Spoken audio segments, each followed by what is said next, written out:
Mark the Mighty Muskrat. Epic battle with muscular dystrophy. The diagnosis. Written and narrated by Luke Deline. Illustrated by Lene Deline. Dedication. This book is dedicated to my incredible son. He was diagnosed with Duchenne Muscular Dystrophy when he was almost 4 years old.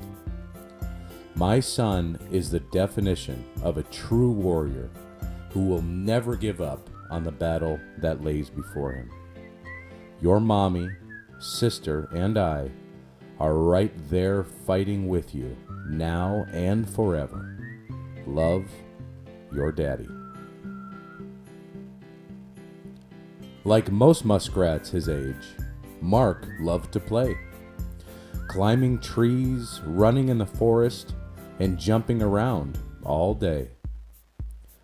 It wasn't until he was maybe 4 or 5 years old, Mark noticed his legs would often ache and had trouble being controlled. One day he asked his mommy what caused his legs to feel so tired. She wasn't exactly sure, so she brought Mark to the doctor the family admired.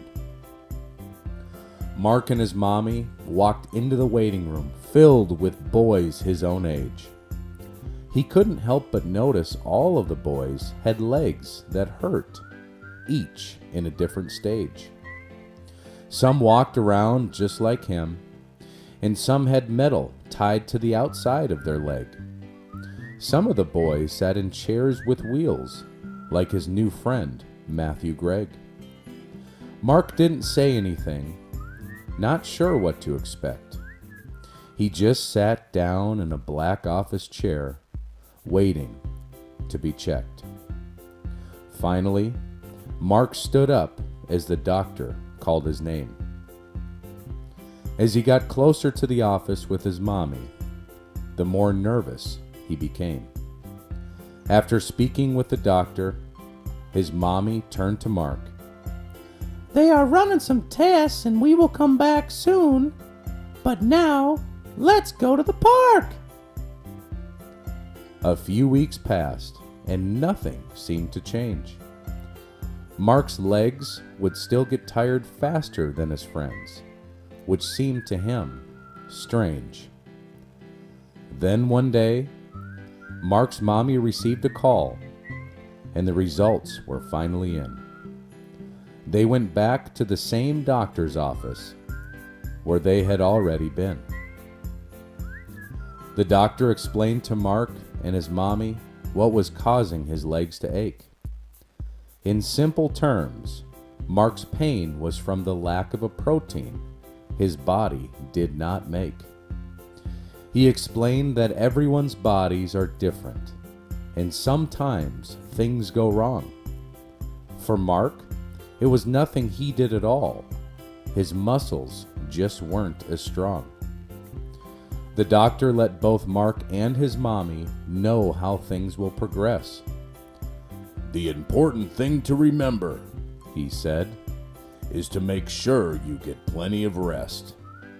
If your muscles feel sore, sit down for a while until you feel better."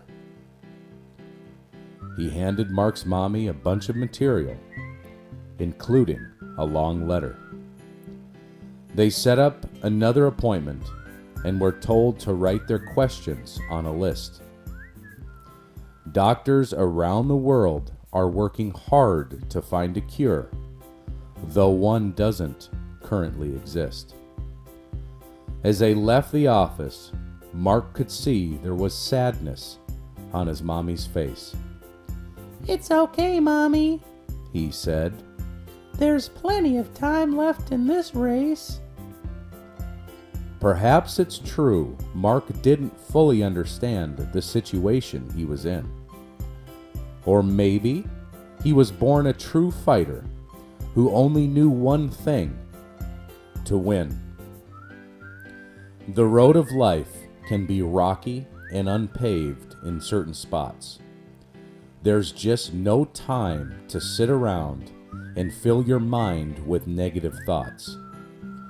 The greatest chance that Mark has in life, along with others who have the same disease, is to raise your voice, break out your fists, and help bring muscular dystrophy to its knees.